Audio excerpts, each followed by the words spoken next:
Assalamualaikum warahmatullahi wabarakatuh. Sampurasun. Apa kabar anak-anak? Mudah-mudahan semuanya sehat walafiat dan selamanya dilindungi oleh Allah Subhanahu wa taala. Dan Bapak mohon maaf ya. Kali ini mungkin kalian bertanya-tanya kenapa tiba-tiba menongol.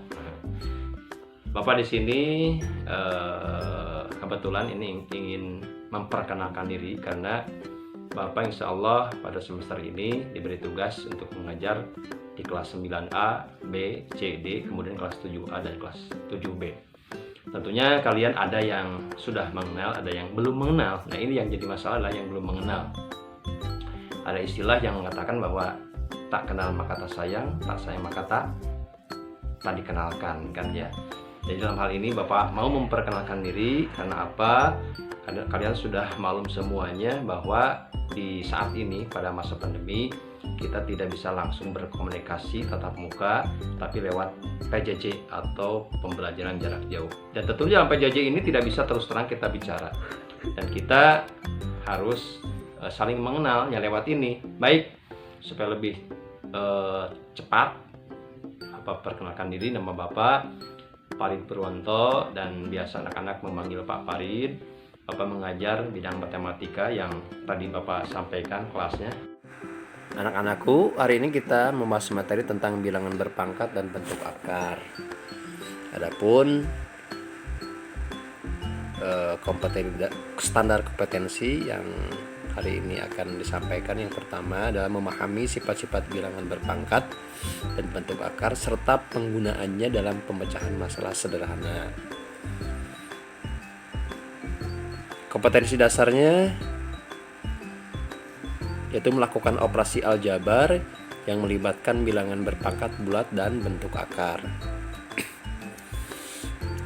Sedangkan indikator itu menyelesaikan operasi tambah, kurang, kali, bagi, dan pangkat pada suatu bilangan berpangkat bulat dan bentuk akar. Tujuan pembelajaran hari ini itu sebetulnya ada 3 pertemuan, tapi diringkas menjadi 3 pertemuan. Sebetulnya 2,5 pertemuan ya, karena ini 5 jam pelajaran. Tapi kita satukan saja. Yang pertama ini bisa kalian baca. Di antaranya, setelah mendengarkan penjelasan guru, mengamati, diskusi, dan mengerjakan latihan soal, diharapkan siswa dapat memahami, dan silakan baca sendiri ya, bisa di sana. Itu ada 3 kali pertemuan, jadi 6 jam pelajaran. Sedangkan totalitasnya adalah 5 jam pelajaran untuk minggu ini. Saya akan baca kembali supaya kalian tahu apa sih tujuan pembelajaran hari ini. Tujuan pembelajaran ini ada 3 pertemuan, tapi disingkat saja karena ini sebetulnya 5 jam pelajaran. Jadi ada poin yang tidak akan tersampaikan hari ini. Pertama, setelah mendengarkan penjelasan guru, mengamati, diskusi, dan mengerjakan latihan soal, diharapkan peserta didik dapat menentukan hasil penjumlahan bilangan berpangkat bulat, menentukan hasil pengurangan bilangan berpangkat bulat, menentukan hasil perkalian dan pembagian bilangan berpangkat bulat, menentukan hasil perpangkatan bilangan berpangkat bulat, menentukan hasil penjumlahan dan pengurangan pada bentuk akar, dan menentukan hasil perkalian dan pembagian pada bentuk akar. Ini akar ini mungkin tidak akan tersampaikan hari ini. Materi pokok pertemuan pertama adalah penjumlahan dan pengurangan bilangan berpangkat bulat. Kemudian yang kedua adalah perkalian dan pembagian bilangan berpangkat bulat, perpangkatan bilangan berpangkat bulat. Materi prasyarat yang harus kalian kuasai adalah 1. Perkalian bilangan bulat. Ini sudah di kelas 7. 2. Perkalian bilangan pecahan, sama di kelas 7. 3. Pembagian bilangan pecahan, dan terakhir penjumlahan dan pengurangan aljabar. materi persyarat perkalian bilangan bulat, yaitu perkalian tanda bilangan ya. Ini sudah disampaikan di kelas 5, kelas 6 SD. Ini yang pertama, positif kali positif sama dengan positif. Kedua, negatif kali negatif sama dengan positif. Ketiga, positif kali negatif sama dengan negatif. Keempat, negatif kali positif sama dengan negatif. Nah, ini bisa disimpulkan bahwa kalau perkalian tandanya sama, baik positif atau negatif, pasti hasilnya positif. Dan kebalikan, kalau tandanya berbeda, positif kali negatif atau negatif kali positif karena berbeda, maka hasilnya negatif.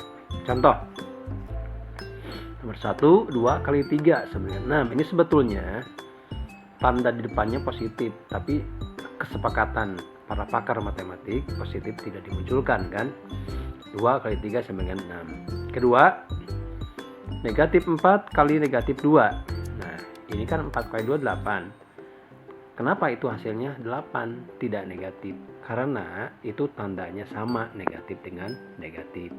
Yang ketiga, 5 kali negatif 3 sama dengan negatif 15. Artinya ini kan 5 positif.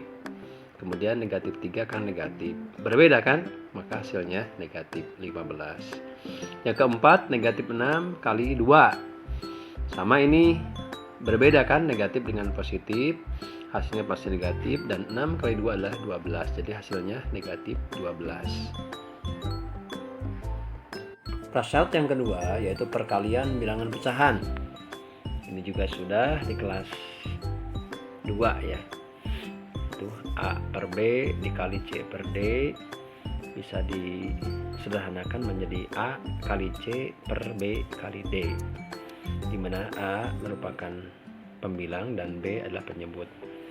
C juga sama pembilang dan D sebagai penyebut. Contoh, nomor 1, 2 per 5 kali 3 per 4.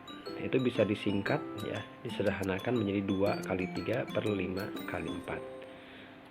Hasilnya adalah 2 kali 3 6 dan 5 kali 4 sama dengan 20. Ini bisa disederhanakan menjadi pecahan yang lebih sederhana lagi. Kalian tentu tahu isinya ya. Nomor 2, 4 per 15 kali 3 per 8. Yang di sini ada coret-coret kan ya. Coret biru-biru, merah-merah. Artinya ini yang coret merah-merah berarti sama ya. 1 kelipatan.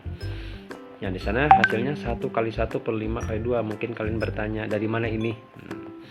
Yang 40 dengan 8 ya. Coretan kan coretannya coretan biru. Ini dibagi 4 semuanya. 4 bagi 4 jadi 1. Ya. Kemudian 8 bagi 4 2. Muncul sebelah kanannya. Yang merah-merah juga sama, 3 dengan 15 kelipatan. 3 bagi 3 1, 15 bagi 3 5. Sehingga hasilnya 1 kali 1 sama dengan 1 dan 5 kali 2 sama dengan 10. Maka hasil akhirnya 1 per 10. Ini sudah tidak bisa disederhanakan lagi. Yang ketiga adalah pembagian bilangan pecahan. Di sini jelas A per B dibagi C per D bisa menjadi dikali ya. Dengan catatan bahwa suku kedua yaitu C per D dibalik, yang pembilang jadi penyebut, yang penyebut jadi pembilang. Kita ulangi, A per B dibagi C per D sama dengan A per B dikali D per C, dibalik ya. Sama dengan kembali ke awal tadi perkalian, A kali D per B kali C. Contoh, 3 per 4 kali 6 per 12 menjadi atau sama dengan 3 per 4 kali 12 per 6. Ini yang coret-coret ini sama, disederhanakan yang sekalipatan. 3 dengan 6 sekalipatan, kelipatan 3.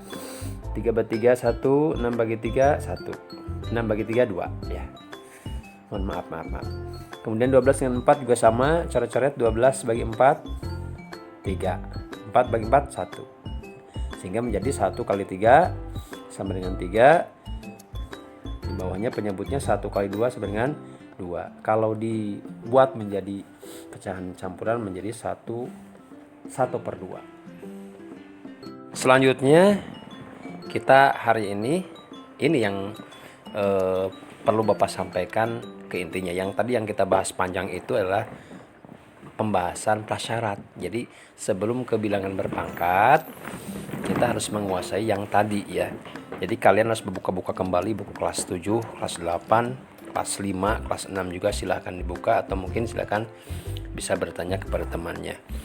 Baik, bilangan berpangkat ini pangkat yang positif. Kita bisa membaca di sini kalau ada pangkat positif artinya pasti ada pangkat negatif ya. Kita bahas ya.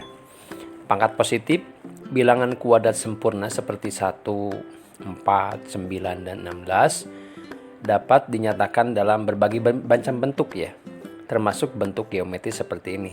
Ini 1 ada titik 1 gede ya, 4 titiknya ada 4, 9 titiknya ada 9, 16 juga ada 16.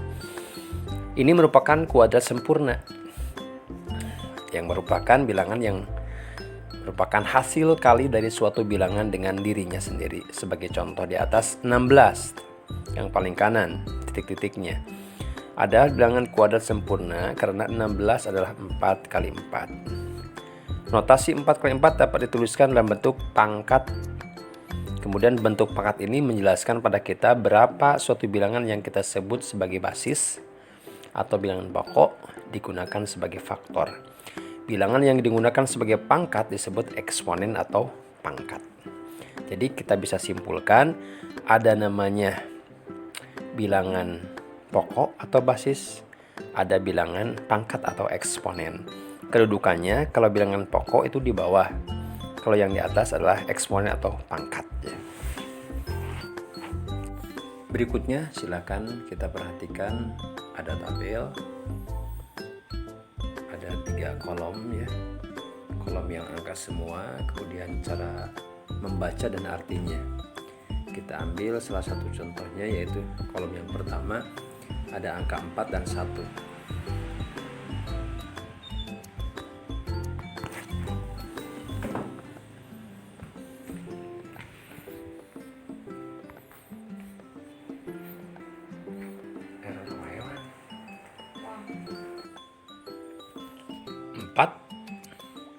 Dengan angka 1, kalau cara membacanya 4 pangkat 1, artinya ini 4-nya ada 1 ya, itu udah 4. Kemudian 4 dengan 2,